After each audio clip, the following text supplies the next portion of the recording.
interface, a way to interact with a computer in a natural way, body tracking, like that physical therapy thing, and sensory displays, like headsets or 3D displays, touchscreens, and so on, all in the service of creating simulations of places or things that people can interact with. I prefer more human-centric definition, which is basic human-computer interaction, ways for humans to interact with computers in extremely complex data in a more naturalistic fashion. And if we look at computer interfaces over the last 20 years, perhaps it's time we went beyond just a mouse and a keyboard to take advantage of the power we have in these little boxes. Now, when we talk about VR, we talk about the 3 I's: immersion, interactivity, and imagination. Now, with immersion, this is what we talk about when you think about wearing a virtual reality headset.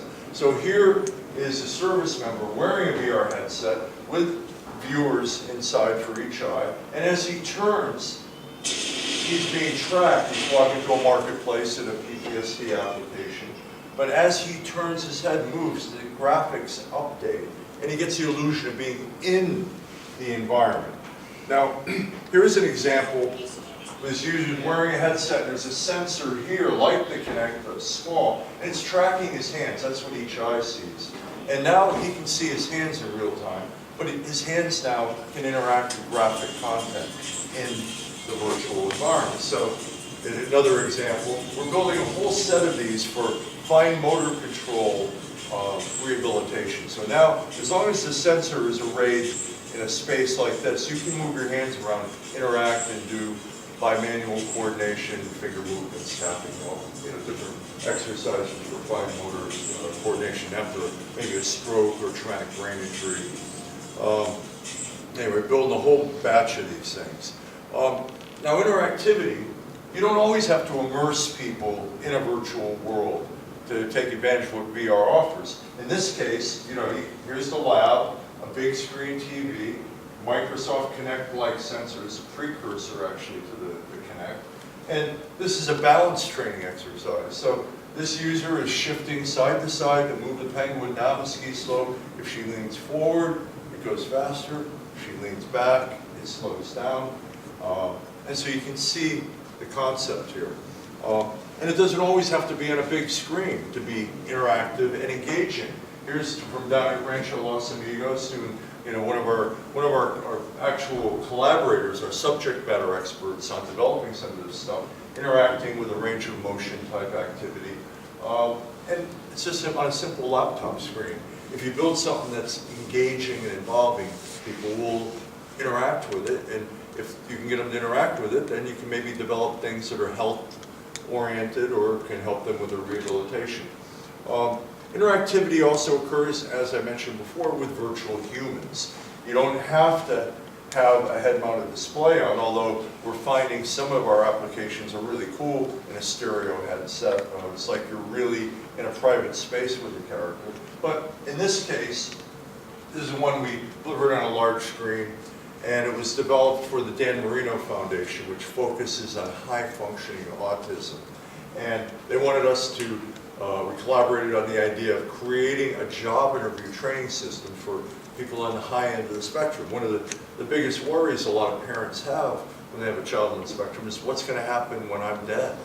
How is my kid going to survive? Are they going to be functionally independent? Well, job skills are important for that. And getting a job, just getting in the door is a big deal. So we built a series of characters. You'll see them in a second, but 6 different characters, different ethnic backgrounds, age, gender, and different backdrops. So you can be in a space like this, or an office, a restaurant, a warehouse, getting interviewed. It gives users practice, not only getting over their anxiety and their difficulty. Many, particularly with folks on the spectrum, a lot of them are extremely bright and can do the job, but they have difficulty with the social interaction. So this helps them to get over the anxiety and help them practice how they will, how they'll answer their questions. The other thing is we can also adjust each personality of each character in 3 different ways, from soft touch to neutral to nasty interviewers. And so here's this character, his background, and soft touch mode. I'm glad you're here. In a minute, we'll get into some questions about the job. But before we do, why don't you just tell me about yourself? Okay? Next, we can change up the character, change up the background, and make the character cranky. This is an entry-level position. I guarantee there will be things you won't like about this job. That said, what's the most important thing you think you're looking for in a job? Okay. And this is just a little bit about the different characters that we have, different backdrops and so forth. That's Dan Marino, who helped to raise the money for this, the football player. And that's data from a recently published study showing continuous improvements. And the red was the initial live job interview rated by an unbiased rater and a high job interview. And I can tell you, you got that joke with Jimi Hendrix, you guys, yeah. All right, good. Now everybody gets that. Anyway, so one of the early godfathers on VR, Myron Kruger, got it right. Virtual reality comes at a time when we're not just using computers to automate processes, automate paradigms of the past, but it comes at a time when now we can create a new paradigm. You know, we're leveraging interactivity and immersion in a way that creates new things. I mean, we're not just automating an MMPI or some kind of a cognitive test and making it scorable by a computer and automated, you know, results or something like that, which is a good thing. Now we're creating ways that we can create a structure for people to interact and behave, and we can test, train, teach, treat within that, and get people up and moving around.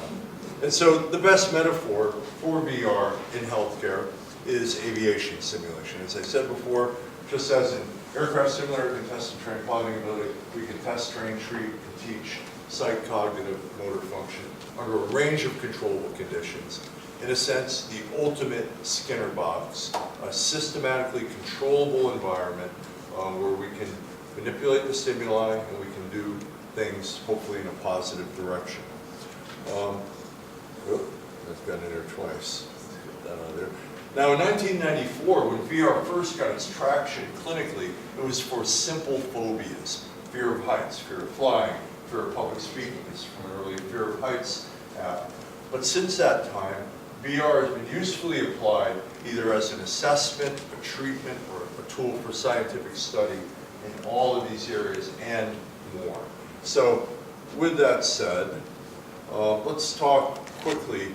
Well, when do you, the organizers, when do you want to stop this so I can kind of plan how I want to, how much time? We still have 10 minutes. 10 minutes? Yeah. All right, let me just talk about anxiety disorders and PTSD really fast because it's the first area. Maybe I'll come back and talk about cognitive stuff and which units later.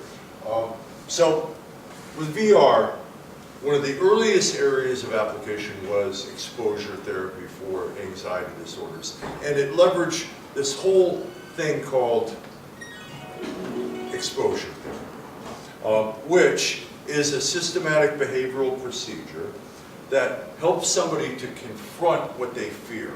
And we're talking about fears that are irrational fears. Like, for example, fear of flying is an irrational fear. If you're going to choose to make a long trip driving to San Francisco route because you're too afraid to fly, you've got something like a 80,000 chance of dying in a car wreck.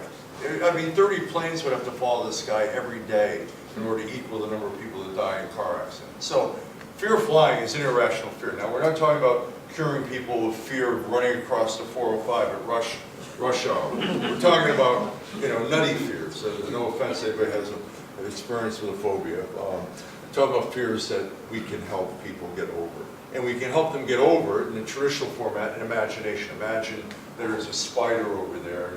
Imagine that you're walking towards it and it's moving towards you. And you do this in imagination, and sometimes it works, sometimes it doesn't. But in VR, you can do it really well, and you can get phobics to do it. And so these are some of the areas that people have addressed phobias over the years. And so if in 1997 you had claustrophobia and you were in Spain, you go to this lab, they put you in this room, close the door on you, and then gradually move the wall. Yeah. And they built elevators and all kinds of spaces, and it worked. They had good data. Fear of heights was the area where VR really got its scientific traction. This is a common fear, and people started digging, and right away there was a lot of research participants out there that they could get to test this out. And essentially, this is a list of studies from 95 to 2002, and I stopped listing them because they were redundant. VR outperformed imaginal exposure alone and was as good as if you could do it in the real world. And they had conditions what they call in vivo exposure, where the clinician goes with you and goes and hangs out at the airport a bunch with you, and then sits on a plane with you before it takes off, and then flies with you, it's very costly, a lot of problems with it. But VR was as good as the real world and better than the traditional imagination only thing. So, the research over the years showed success, and the interesting thing was, in 1994, this was the level of the graphics, and you'd say, well, how can anybody be afraid of this? But phobics are primed, and he has a whiff of what they're afraid of. They're not going to cross that bridge there. And I'll give you an example here. Following the Indiana Jones plank bridge, the same research group, Barbara Rothbaum at Emory, decided to model the glass elevator at the Marriott Hotel in Atlanta. Now, you never mistake that for the real thing, but the reason they did it is because they could take people before treatment and research and put them in this glass elevator and say, go up as high as you can. And usually people just ran out, they weren't going to go anywhere. Then do the treatment, then you don't even have to shove them in the elevator, they just go in peacefully and go up to the top floor. So it was a behavioral analog. Here's somebody going through it from 1995. Now you never mistake that for the real thing.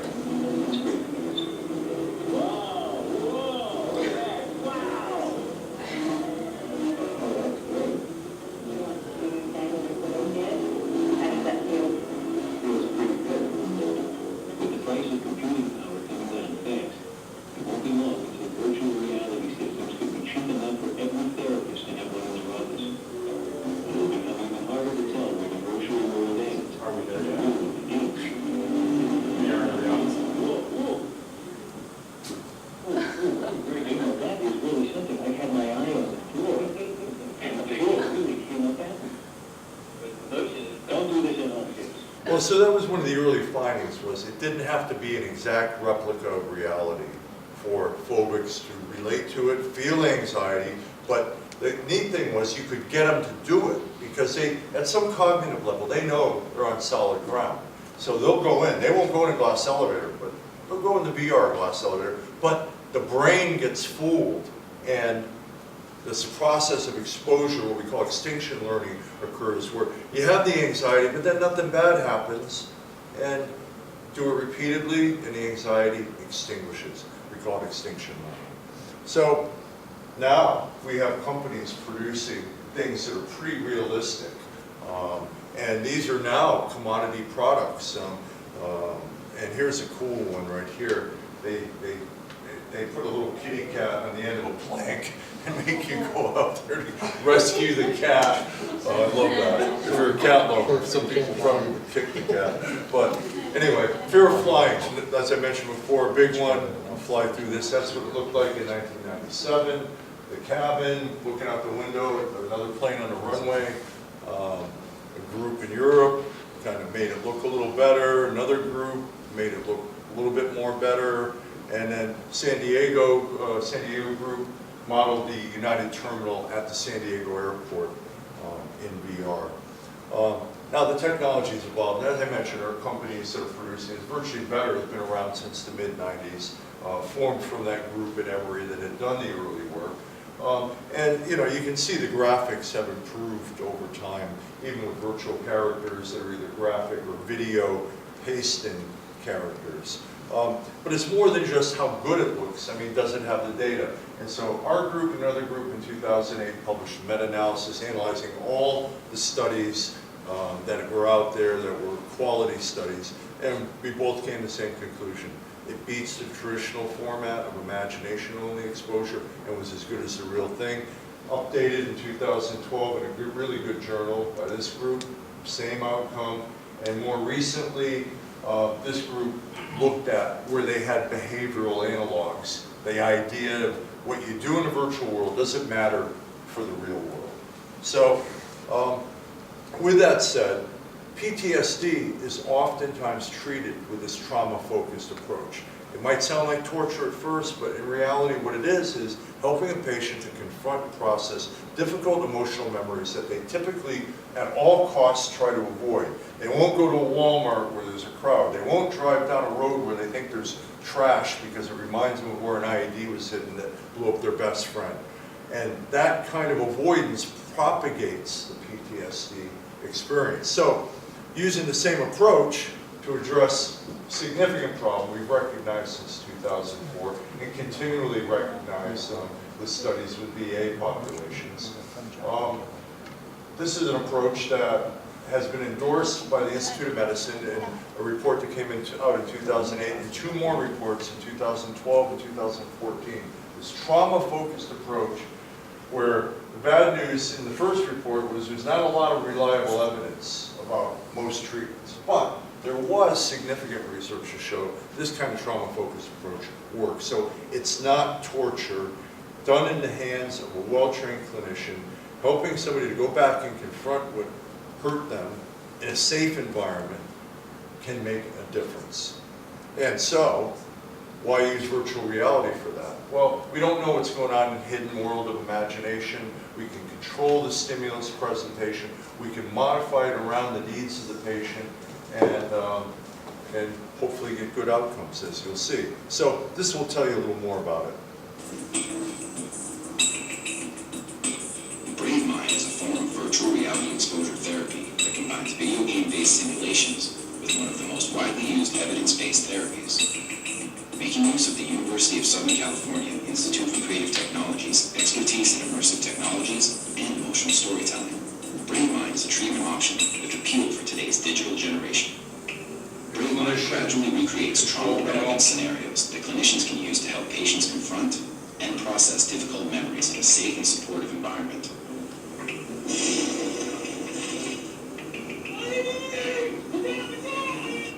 So we built 14 different worlds, Afghan villages, crowded Iraqi marketplaces, forward operating bases in the mountains, desert drives, all the different scenarios that patients have reported that their trauma has occurred, and the clinician can adjust the time of day, the lighting, the ambient sound, where an explosion goes off, so they can customize exposure around the patient sitting there with the glasses on, looking around and narrating it. Because it's not passive. You don't just put them in a headset and they get fixed. It's about them talking about what they went through as if it's happening now. Here's some of those environments and a patient talking about their experience.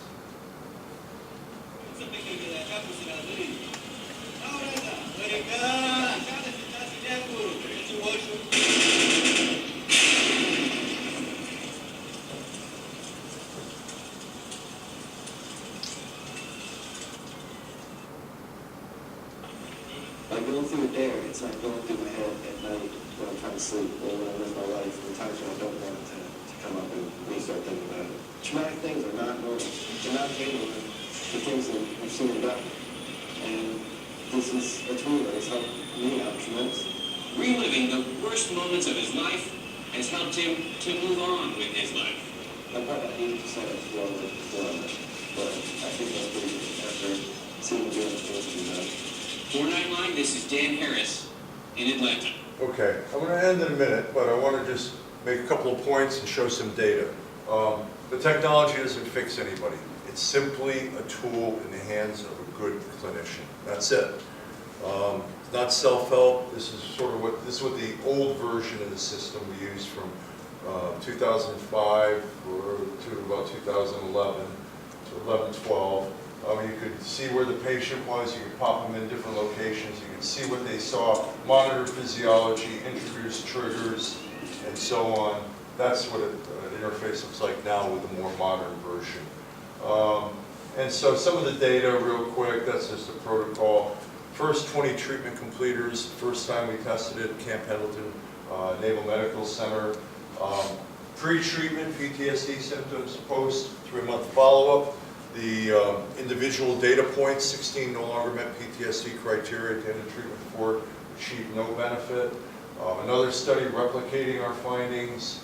Another study comparing with traditional prolonged exposure. This group didn't show any benefit. It's a small n, so I'm not going to trust it so well. We just published a study showing equivalent results with the traditional format, but using the old version, which only had 4 worlds. This used the new version. This is being published in December, and it's combined with a psychosocial treatment. So the combination of traditional exposure with a good, comprehensive psychosocial, type of, it's called trauma management therapy. And it's a real mix of a lot of things. But you see sledgehammer effects, 2.06 strong effect size with a sample of 93 people. So the goal here is to think about what might draw people into treatment. We're going to have the best evidence-based treatment in the world, but if people aren't going to come in for it, it's not going to do any good. So maybe this appeals to a digital generation of service members. This is where the original version went out. The new version is here. And I'm going to just jump ahead here because a whole bunch of research has been spawned from this. But I want to jump to the end here and talk about the future of VR in clinical care. Okay.